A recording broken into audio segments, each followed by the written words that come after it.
你在这个季度的考验就是这么完整的一个画面，这么好的一个家庭，这么好的一个工作关系，这么好的一个感情关系，我要亲手去拆掉它吗？你要投入很多热爱，投入很多热情，投入你的情绪，那这是正确的投入吗？这是符合你想要的这个付出吗？你现在很喜欢，并不代表你一辈子都喜欢。永恒它真的存在吗？一心一意，它真的能够被实践吗？你有你自己的命运要去旋转，你有你自己的命运要去走，你要把你的人生跟你的命运还有你的生活，你要把它捧在你的胸前，你必须先得把你自己处理好，你才能够用多余的东西去处理别人的事情，而不是牺牲你自己的命运，把你的命运跟他的命运绑在一起。唯有你把皇冠戴回你的头上，你人生新的篇章才会重新展开，不然你就会在这个漩涡持续不断的徘徊。Hello， 天蝎座的朋友们，大家好，我是 Jane。今天这个影片呢是要给天蝎座的朋友们的技能量运势牌卡解读哦。那技能量运势牌卡解读呢，它没有任何时间上面的限制，所以如果你不是在我们首播的时候看到这一则影片的话呢，我会建议你前后推敲3个月的时间，或以你当下的这个季节为主，好吗 ？OK 哈，影片下方资讯栏有详细的影片使用说明。那当然，我也相信什么时候看见就是最适合你的时间，我也会建议你不需要拘泥这个时间上面的限制，你可以以你当下看到这个讯息为主哈。好，那接下来呢，我们要来跟大家分享有关于技能量运势牌卡解读的整体架构跟流程。我们技能量运势牌卡解读有分为上下半场，上半场也就是我正在翻牌部分，我会跟大家分享有关于每个月份你的能量场的一些概括哈，就是一个轮廓。然后接着呢，我们会来分享每个月你在心灵或者是在心理上面会经历哪一些转变。接着呢，我们会来分享有关于呢你在本季所占有优势以及需要加强优化的部分。然后我们就会进入到下半场的延伸牌卡解读。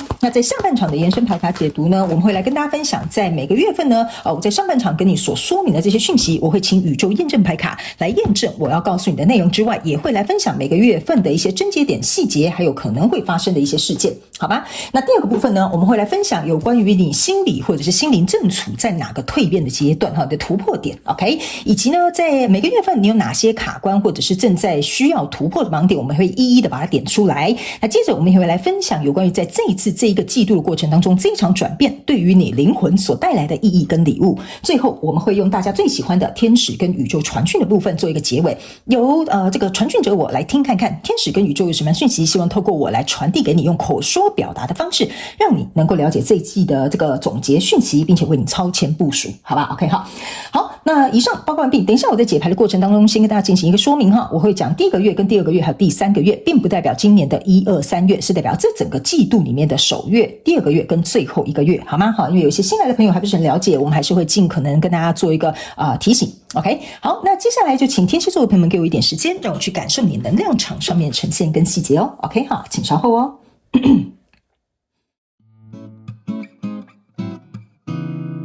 Hello， 大家好，我是Jane，非常感谢所有愿意在影片下方留言反馈以及按赞分享的观众朋友们，因为有你们的支持，才会有我的存在。所以如果呢，你还想要收听更多不同多元丰富的精彩内容，请你一起来收听我的主题广播节目，以及订阅我的电子报，就会收到最新的第一手消息。那如果呢，你还有其他的问题，也欢迎你点开影片下方的资讯栏，就可以找到所需要的答案。接下来就让我们一起来收看今天精彩的影片内容吧。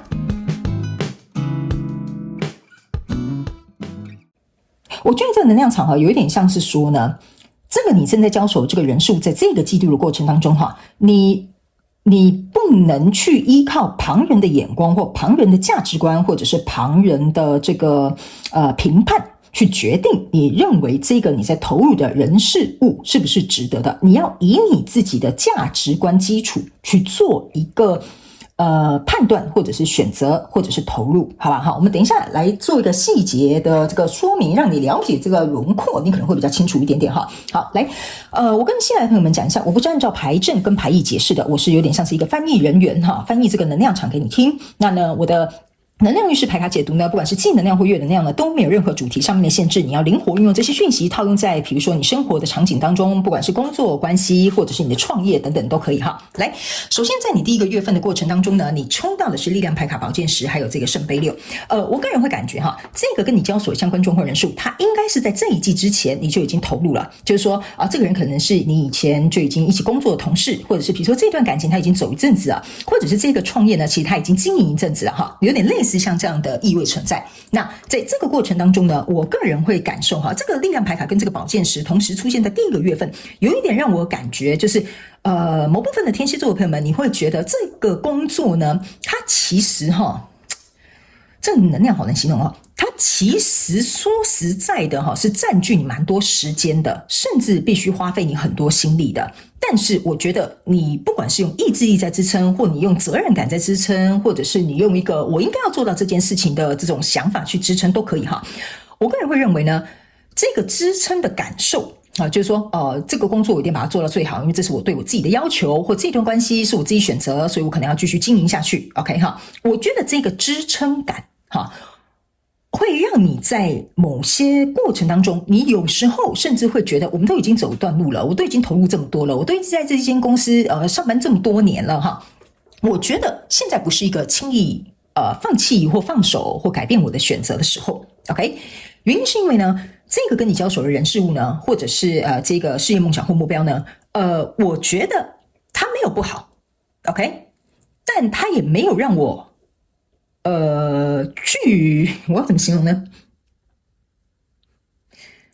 他没有给我要怎么跟你形容这个东西？我想一下他没有让我看到更多的可能性。就是说，这份工作我做了10年，所以我很上手，很轻易。OK， 这份感情我在一起10年了，很 OK， 我们就像老夫老妻。这个岗位我做10年了，我都很熟悉，该怎么做我闭着眼睛我都会。所以这个给我有一种感觉，就是他没有一个创新，或者是一个突破，或者是一个潜力，或者是有一个什么惊喜所以我个人会感觉这个人事物是很必须耗费这个支撑感去支撑的。OK 我尽可能形容这个能量场给你听，因为有的能量真的就是难以解释，但是我尽可能告诉你，如果你没有支撑，这个人事物可能早已不存在。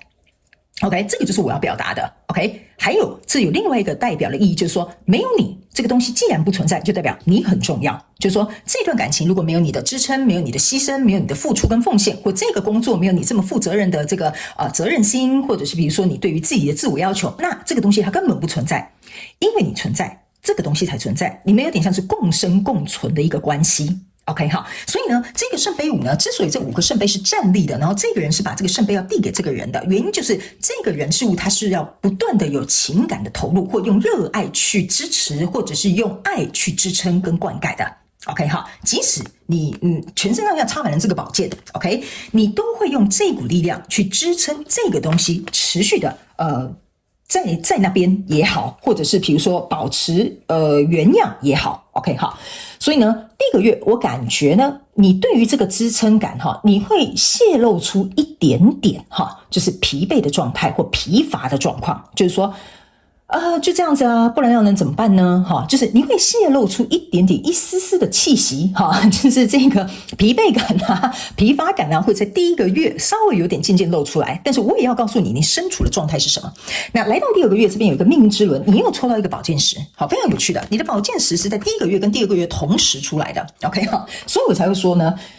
这个东西没有你就不会有它。OK， 所以呢，这个宝剑十加上命运之轮，还有这个钱币9，象征的意思是说钱币9呢加这个命运之轮，象征的是钱币10。OK， 那钱币10跟宝剑十同时存在的意思，就是说这个跟你交所相关状况人事物他其实努力可以看到结果，但是也要承受很多。意思就是说，你要这段感情走下去，有很多磨合，有很多经历，有很多2个人之间的问题要去处理。但是它也可以让你朝向钱币10，就是我们想要圆圆满满的样子。那这份工作也有点像是说，你要努力去散发你自己的价值。钱币9象征的就是我的自我价值，我能够贡献的，我能够付出的，我能够展现的部分。那这个命运才能够持续不断的推动。然后呢，在第2个月，这张宝剑十上面是写 Everything is fine， 所以意思是说呢，你觉得如果能够达到钱币10的状态，这个命运可以持续推动，我们2个可以持续的互相的捆绑。那 everything is fine， 这些东西我来承受吧。OK 所以虽然第1个月有一丝丝透露这个无奈感或疲惫感但是第2个月我觉得你还是会用这种，就是既然我能够做，那我就做吧。如果我做能够推动这件事情持续前进，或持续的运营，或者是持续的经营下去，那我就接受吧。OK， 但是我要提醒你的一件事情就是，这个钱币9是用它来朝向这个命运之轮，意思就是说，这个东西加这个东西，它才会成为一个钱币石，但它不是完整的单一张的钱币石。所以我必须要提醒你，你这个内耗或付出或牺牲或奉献的这个状态呢，你可能要稍微衡量一下下，因为没有你就没有这个命运，这个东西它就会解体。OK 哈，所以来到第2个月，我觉得我不知道你是说服你自己，还是你觉得真的没有关系，还是你认为这个东西真的对你很有意义，你真的有强烈的热爱哈，这个创业一定要成功，这个人就是我没有办法放下他哈，或者是这一份工作就是我觉得可以发挥我的理想，所以你愿意持续用你自己去促成这个保健石。 OK 哈，用你自己去促成这个保健石呢，我觉得有2个层面的说法。第一，本来有一些事情我们要得到，我们就要有付出。但是第2，过了头，那它可能就不是付出了，它可能就是有点不知道在哪里该踩一个刹车点。OK 哈，所以第2个月我会建议你去思考一下，你是该踩刹车，还是你真的觉得没关系？好，这个问题会在2月份会被凸显出来，有可能会有一些事件，有一些状况会发生，这就是命运之轮。所以你必须要用你自己再去推动这个命运之轮，这个钱币石才能巩固下来。OK 哈，所以呢，来到第3个月份，你抽到的是圣杯女王，抽到的是权杖8，抽到的是吊人牌卡。我必须要老实跟你说哈，这3张牌卡在你第3个月的时候，我一点都不意外。为什么呢？在第1个月的时候，我们有看到一个圣杯6，圣杯6这是这个人拿着这个圣杯要递给这个人嘛，是不是这样说 ？OK 哈，那这个当然有很多念旧或旧情或旧同事或过去的一些原因，所以导致于这个东西呢，它持续的必须让你有你，然后透过你去推动它。但是在第3个月的时候，你会停下来了。OK， 这个吊人牌卡的意思是说，你开始意识到一件事情很重要。OK， 你把你所有的行动给了这个工作，你把所有的爱给了这个关系，你把所有你的付出、牺牲跟奉献，你都觉得没有关系的东西呢，都投入在这个人数里面。所以这个圣杯女王出现的时候，就是你在看你自己杯子里面，你还剩下多少的爱，你还剩下多少的热情，你这样子去消耗到底有没有关系？所以这个吊人牌卡为什么会出现在这里的意思就是说，你在行动上可能在第3个月会开始消落，就是说你在这个人数里面投入会减弱，你的行动力会减弱。OK， 然后你的行动力减弱的原因是因为你在检视我手上的这个圣杯到底还剩多少。所以我才会说呢，为什么你这个季度呢会让我有一种感觉，就是你会去看你对于这个人数的热情还剩多少。因为我感觉你这一季的能量场有一个很重要的重点，就是爱不是这样消耗的。OK 哈，这个爱不一定是要你男女之爱，或者是什么那种爱，不是那种哈，爱就是有点像我们热爱这份工作，或者是我很忠于这一个公司哈，这种也是另外一种爱。所以我觉得你在这个季度的过程当中，你在思考说，爱是不是真的能够战胜一切，或者是爱能不能够去支撑所有你想要去促成或成就的人事物，还有爱这个东西，你到底有没有留给你自己，还是你全部都以牺牲奉献或给予或给出去为主。 OK 哈，所以接下来我们要来看你在每个月份有哪些心理或者是心灵上面的改变。那天蝎座的朋友你也不用太担心哈，反正我们在下半场的延伸牌卡解读呢，我会用宇宙验证牌卡来说明，我们会看到每一个月份的这些细节症结点或者是发生的事件，你可以对这个月的这些内容呢会有一个更详细的了解，好吧？我们在下半场会做一个详细的分析。 OK 好，来，首先我们先来看第1个月份，你抽到的这张牌卡是一个鹿哈，他们说呢bring a gentle touch。 OK 哈，这张牌卡呢，这个鹿哈，其实给我有一种感觉哈，你看到它是18号牌，等于是1加8等于9。OK 好，来，我为什么要算这个数学题给你听哈？就是一样的，5加1等于6。 OK 好，9加1等于10。 OK， 1加8等于9。 OK， 我觉得我为什么会重复在这个数字排列哈？有些新的朋友可能不是很了解我哈。有时候我在用字遣词是挑选过的，他们要我用这样表达，因为在下半场我们可能有一些能量场或一些牌卡会来互相验证。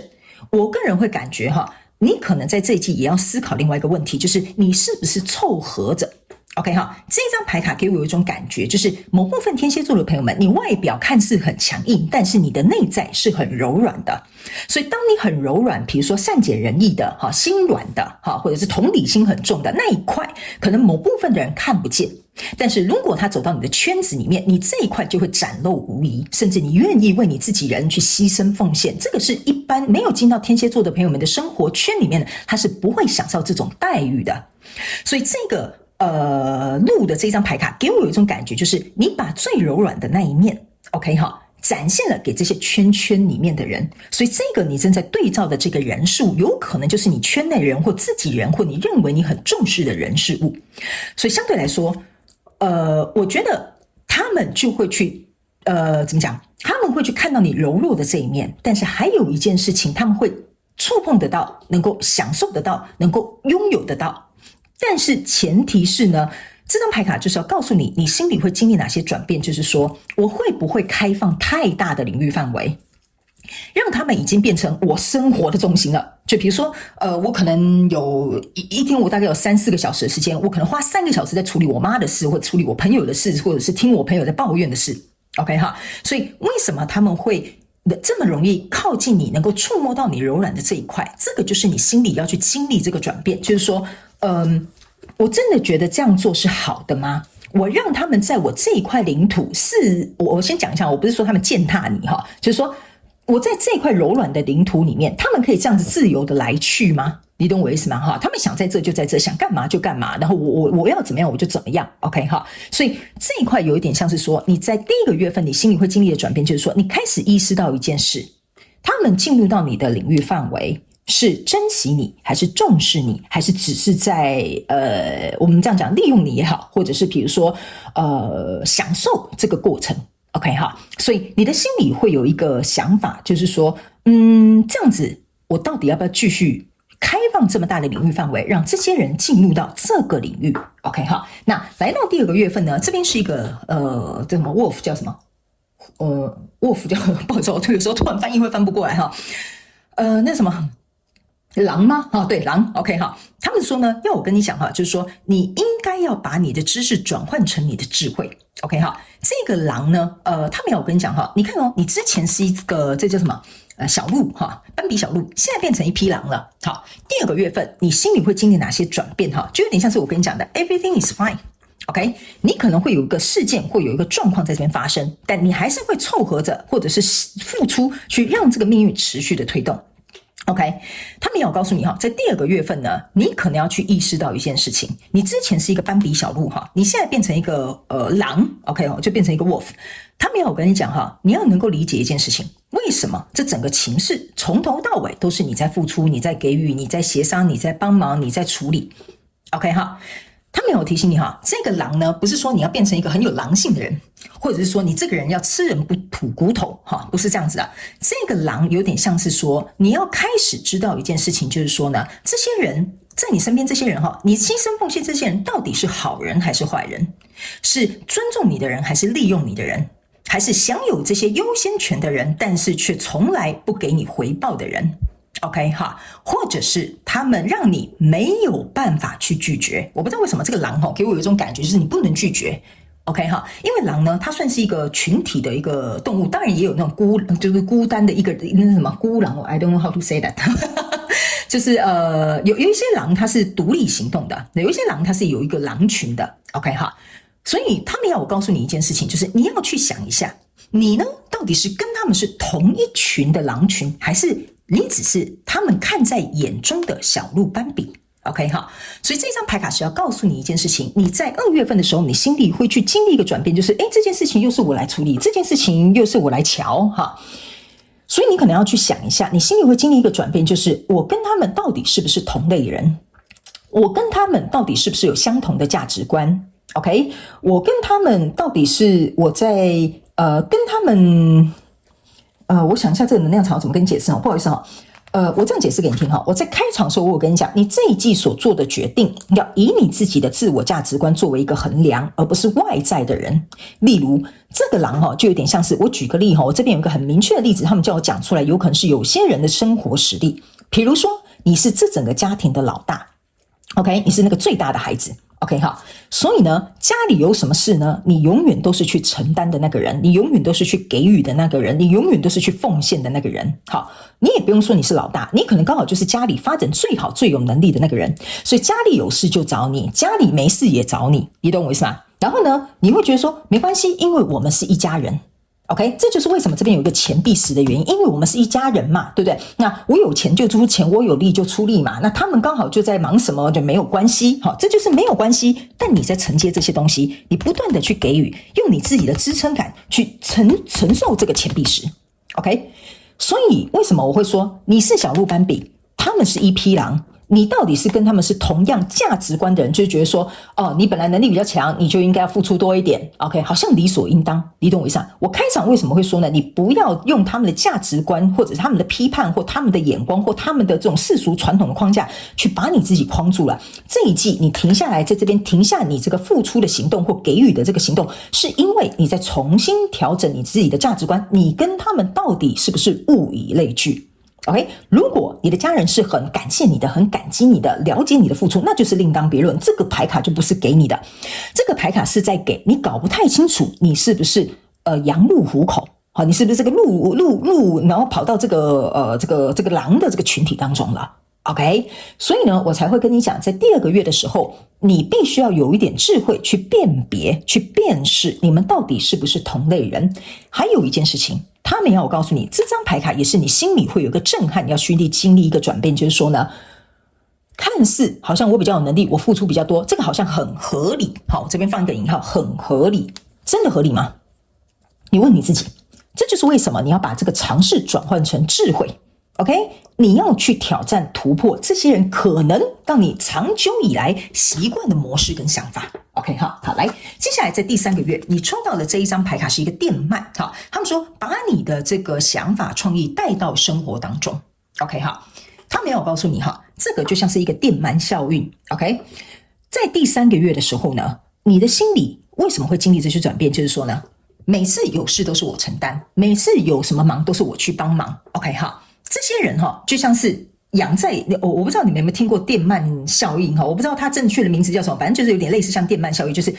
这一批死鱼你要丢一条鳗鱼下去他们就突然会激活起来。OK， 所以当你在第3个月不付出了，不行动的，你冷却下来了，然后甚至你开始有点冷漠下来了，这些人才会被激发。奇怪了，最近天蝎座的朋友们怎么都不帮忙我了？最近天蝎座的朋友们怎么都不去做这些事情啊？最近这个天蝎座的朋友们怎么那么奇怪？他反应都没有像以前那么热烈了好像很好心想要帮忙我们了。这个就是你第3个月你心灵跟心理会经历的转变，这个电鳗效应会在第3个月发作，所以这个转变会让你重新去意识到说，第一，看清楚他们是怎么看你的。第2，去理清楚你心里是怎么想的跟怎么感受的。第3，让他们去揭露出他们的真面目。OK， 所以这就是为什么你的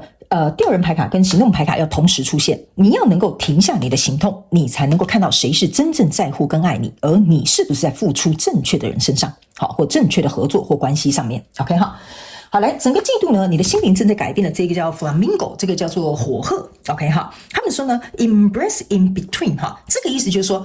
我要告诉你这一季你的这个转变不会很明显，因为你到第3个月才意识到这件事情，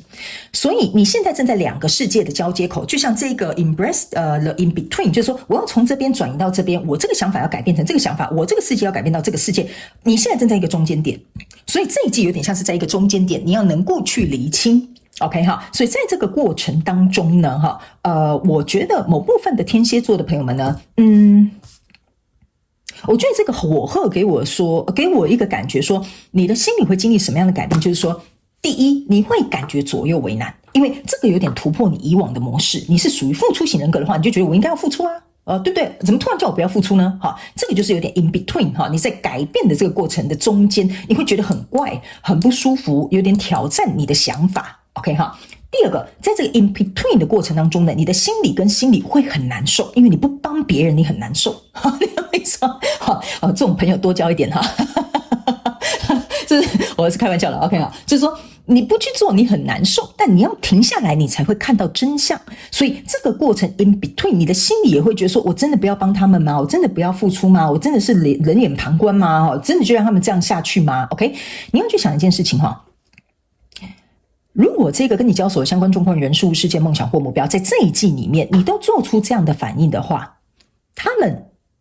如果把你撇开了，那你就更清楚他们是怎么样一个人，你就可以进入到一个新的世界。如果他们就把你丢下了，或他们抛弃你了，或他们就排挤你了，或他们就怨对你了，或他们就批评你了那很好， OK， 那代表你要进入到一个新的旅程了。他们也有告诉这个天蝎座的朋友们哈，在这一季你的心灵上面的这个转换哈，你会觉得你好像看见了不同的世界，那个世界很陌生。OK 哈，我告诉你哈，你把这个影片存下来，你过个几个月再回来看，你就知道为什么我会跟你讲那个世界好陌生。OK 哈，好，来，最后我们来看一下本季你占有优势跟需要加强的地方，叫做成功，一个片刻接着一个片刻。OK， 这边呢，我要来告诉你的意思就是说哈，你的优势就是代表说，你看哦，你是骑在这匹老虎上面，你是驾驭这个老虎的，这也就是为什么你在这边可以驾驭这个狮子，所以我才会说你用这个支撑了很久了。OK 哈，这个支撑感或者是付出感或者是责任感哈，已经让你去在某些领域范围你获得你想要的成功了。但是你需要优化的这个过程呢，是看一个片刻接着一个片刻，所以他们也要告诉你一件事情。某些来到我们生命当中的人事物，它是的确会在你某些生命当中有一个很重要的时刻跟意义，但是他们也要我提醒你，在这一季你要看清楚的是，如果道不什么不同不互相为盟哈 ，OK 哈，突然讲不出来 OK 哈，所以他们要我跟你讲，这个是一个时候你要去看一件事情，这些在这一季跟你交手的人事物，它是不是适合你下一个阶段的蓝图、下一个人生计划，或者是你未来的这个生活里面，他们适不适合再参与你？你不需要用你自己的力量去拽着他们，用你的成功去巩固他们，用你的能力去帮助他们走到跟你一起，因为要不要跟你走在一起是他们自己来做一个决定。所以你不需要在每一个片刻都要拉着他们，帮着他们付出这些东西去协助他们。OK， 你已经是一个很成功的一个典范了，所以这些人数才会需要你去协助他们。但是他们这边呢，要我告诉这个天蝎座的朋友们，我们不是叫你当一个什么自私自利的人 ，OK， 我们是要告诉你，你要怎么样去筛选真正适合留在你身边的人。我觉得这个是你这一季非常重要的讯息，因为你的支撑感、付出感、成就他人的这个行为，已经变成是不再适用这个环境跟这一个状态了。OK， 好，我觉得你自己应该也意识到这件事情了。OK， 还有某部分极小众的天蝎座的朋友们，这些人已经跟不上你的脚步了。OK， 好，我就很直白的跟你讲，你已经朝向一个更巨大成功的地方去，所以有些人他必须得被落下。OK 哈，好，那接下来我们要进入到下半场的延伸牌卡解读。那下半场的延伸牌卡解读呢，等一下我会用这个宇宙验证牌卡来验证每个月的一些细节跟症结点，还有事件可能会发生的，我们来做一个详细一点的说明哈。然后也会来分析在每个月份还有整个季度过程当中，你心灵正处在哪些蜕变的阶段，还有每个月份有哪些卡关的地方要突破的盲点，我们也会详细的做一个说明。然后我们也会来分享在这个季度过程当中，这整个转变对于你灵魂所带来的意义跟礼物。OK， 最后我们会用大家最喜欢的天使跟宇宙传讯的部分，透过传讯者我来听看看他们有什么样的讯息，希望透过口说的方式表达，让你能够了解，好吧 OK 哈。所以呢，如果你也想要来加入我们下半场的延伸牌卡解读，欢迎你来到我们这个影片下方的资讯栏，我们的延伸牌卡解读就在第一行哈，大家可以很简单很轻易的就找到。所以欢迎你们以行动来支持我们的频道。我也希望上半场的这个技能量运势牌卡解读可以给你这一季有一个轮廓啊，比较能够了解大概会发生什么样的状态，好不好哈？所以呢，非常感谢天蝎座的朋友们来收看我的影片，也希望你会喜欢。那我们就下半场延伸牌卡解读见咯，拜拜。